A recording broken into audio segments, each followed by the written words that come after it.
पश्चिम बंगाल की मुख्यमंत्री ममता बनर्जी ने कहा है कि 4 राज्यों के विधानसभा चुनाव में से बीजेपी की जीत के बावजूद पार्टी के लिए आने वाले राष्ट्रपति पद के लिए चुनाव जीतना आसान नहीं होगा, क्योंकि उसके पास देश भर के मनोनीत प्रतिनिधियों की कुल संख्या का आधा भी नहीं है।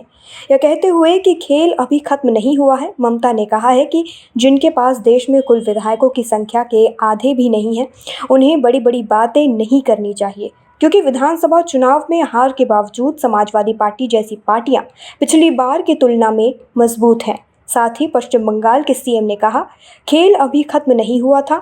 यहां तक कि यूपी विधानसभा चुनाव में हारने वाली सपा के पास भी पिछली बार की तुलना में अधिक विधायक हैं।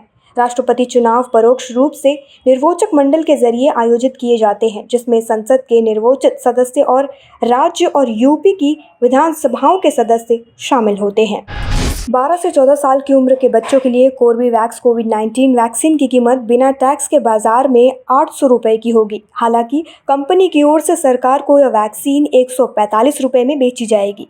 यह कीमत पूरी दुनिया में सबसे कम है। सूत्रों के हवाले से यह जानकारी सामने आई है। बता दें, देश में आज से 12 से 14 साल के बच्चों को कोविड-19 वैक्सीन लगानी शुरू कर दी गई है।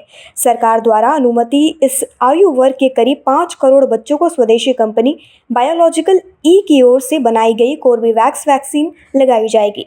पीएम मोदी ने बुधवार को यानी आज ट्वीट करते हुए यह लिखा, हमारे नागरिकों को टीका लगाने के भारत के प्रयासों में आज एक महत्वपूर्ण दिन है।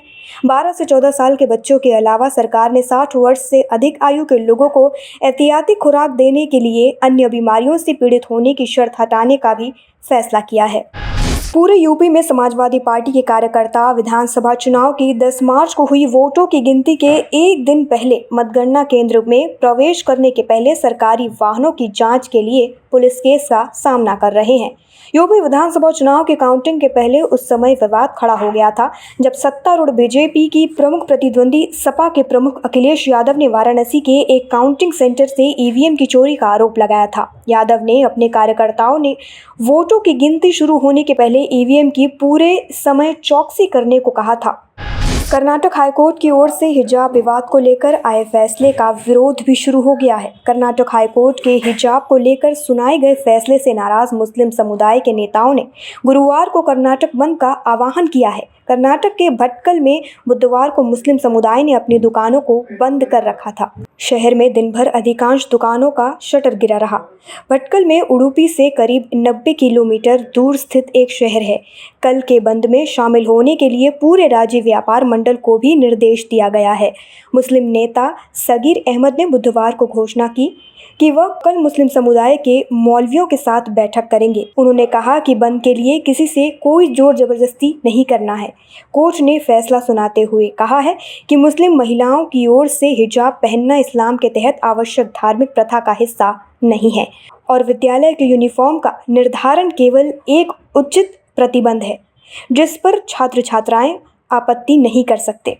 भारत की ओर से पाकिस्तान के पंजाब प्रांत से गिराई गई मिसाइल के बाद पाकिस्तान सरकार भी जवाबी कार्रवाई की योजना बना रही थी। रिपोर्ट से पता चला है कि पाकिस्तान ने भारत को मिसाइल से ही जवाब देने की तैयारी कर ली थी। हालांकि घटना के एक दिन बाद जब रक्षा मंत्री राजनाथ सिंह ने संसद को बताया कि मिसाइल का पाकिस्तान में गिरना एक तकनीकी खराबी थी, तब जाकर पाकिस्तान ने अपना प्रोग्राम कैंसिल किया। ब्लूमबर्ग ने एक रिपोर्ट के मुताबिक बताया है कि पाकिस्तान ने राजनाथ सिंह के बयान के बाद जवाबी कार्रवाई से पीछे हटने का फैसला लिया।